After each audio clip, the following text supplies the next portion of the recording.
Assalamualaikum warahmatullahi wabarakatuh. Gimana kabarnya adik-adik?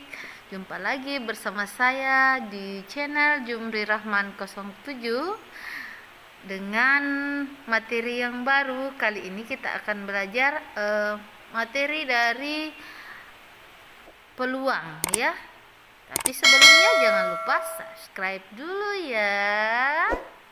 Nah, kali ini kita akan membahas tentang percobaan, ruang sampel, dan kejadian. Nah, yang pertama kita bahas yaitu percobaan. Percobaan itu adalah kegiatan yang dapat memberikan beberapa kemungkinan hasil. Contohnya, pada saat kita melakukan pelemparan satu keping uang logam. Nah, itulah adalah percobaan.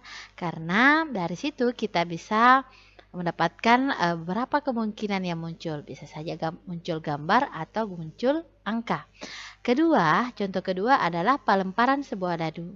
Pada pelemparan sebuah dadu, yang munculkan bisa saja mata dadu 1, 2, 3, 4, 5, atau 6. Itulah yang dimaksud dengan percobaan.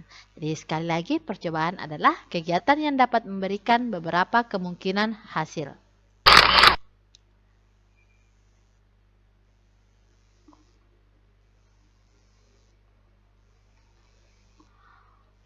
Selanjutnya kita akan belajar tentang ruang sampel. Ruang sampel adalah himpunan semua hasil yang mungkin dari suatu percobaan.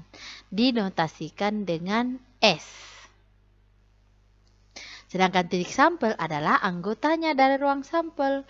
Banyak anggota atau titik sampel suatu ruang sampel itu disimbolkan dengan NS. Contoh, ruang sampel dari pelemparan sekeping uang koin.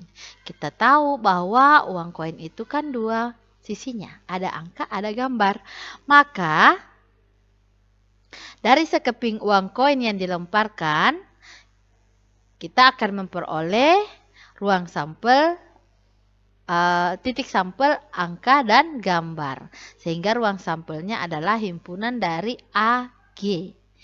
Dan jumlah atau banyaknya titik sampel dalam ruang sampel tersebut adalah 2. 2 dari mana? Yaitu A dan G. Selanjutnya yaitu ruang sampel dari pelemparan sebuah dadu. Oke, dadu kan ada 6 matanya ya. Maka kalau kita lempar sebuah dadu, maka pasti akan muncul salah satu mata dadunya ya. Ya, mata dadunya karena ada 6 berarti bisa saja muncul mata 1, 2, 3, 4, 5, dan 6. Sehingga kita akan mendapatkan ruang sampelnya adalah ya 1, 2, 3, 4, 5, dan 6. Sehingga dan titik sampelnya ya kan titik sampel adalah anggota dari ruang sampel. Berarti titik sampelnya itulah isinya ini. Dari ruang sampel ini yaitu 1, 2, 3, 4, 5, dan 6. Nah, banyaknya anggota dari ruang sampel tersebut ya jelas jumlahnya adalah 1, 2, 3, 4, 5, 6. Ada 6. Selanjutnya adalah ruang sampel dari pelemparan 2 buah dadu. Untuk pelemparan 2 buah dadu, untuk ruang sampelnya kita bisa menggunakan tabel silang. Ya, seperti berikut. Nah, dari tabel silang tersebut, maka kita akan dapatkan bahwa untuk ruang sampel dari pelemparan 2 buah dadu, itu sama dengan banyaknya anggota ruang sampelnya yaitu 36. Selanjutnya, ruang sampel dari pelemparan 2 keping uang logam. Untuk 2 keping uang logam, kita bisa buat tabel silang seperti berikut. Ini koin pertama, kemudian yang ini koin kedua. Berarti kita dapat AA, GA, AG, GG. Maksud dari AA, pada koin pertama muncul angka, pada koin kedua juga muncul angka. Maksud dari GA adalah pada koin pertama muncul gambar, pada koin kedua muncul angka, dan seterusnya.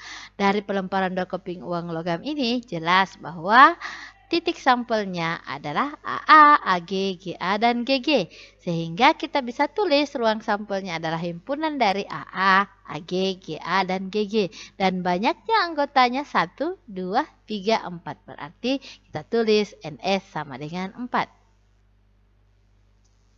Selanjutnya adalah ruang sampel dari pelemparan 3 keping uang logam. Untuk pelemparan 3 keping uang logam, kita bisa menggunakan diagram pohon seperti berikut. Iya, kalau koin pertama kan cuma 2 ya, angka gambar. Kalau 2 koin, angka-angka, angka gambar, gambar angka, dan gambar-gambar. Nah, kalau koin ketiga itu bercabang lagi, dan bercabang lagi ya. Kita diagram pohonnya bercabang lagi sehingga kita dapat 8 ruang titik sampel.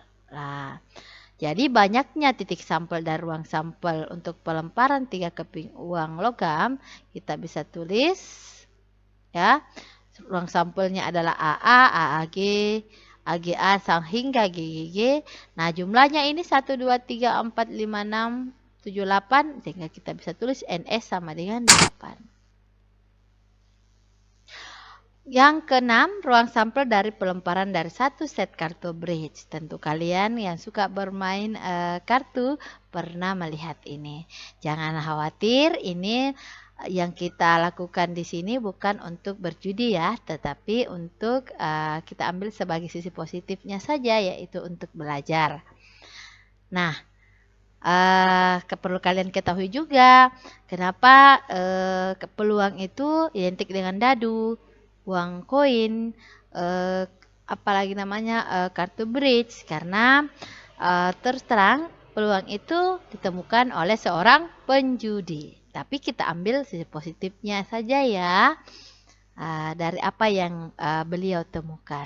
Kita lanjut, ruang sampel dari pelemparan dari satu set kartu bridge seperti ini. Kartu keriting itu kan ada 13, dari As 2 sampai 10, kemudian Jack Queen King. Begitu juga kartu sekop juga 13, As juga 13, dan Diamond juga 13. 13 kali 4 itu sama dengan 52.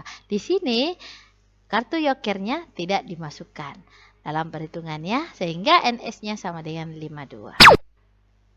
Selanjutnya kita akan belajar apa itu kejadian. Kejadian adalah himpunan bagian dari ruang sampel. Contoh kejadian itu adalah kejadian munculnya mata dadu genap pada pelemparan sebuah dadu. Ayo, tahu kan mata dadu genap? Yaitu 2, 4, 6. Nah, perhatikan kalau A ini adalah kejadian munculnya mata dadu genap, anggotanya 2, 4, 6. Ini kan adalah himpunan bagian dari S, di mana beranggotakan 1, 2, 3, 4, 5, 6. Nah, itulah yang dimaksud dengan kejadian dalam peluang, kejadian dalam matematika ya. Untuk menambah pengetahuan kalian, silahkan diskusikan bersama teman kalian di kelas online ya. Dari 2 soal berikut. Selamat belajar, tetap semangat. Assalamualaikum.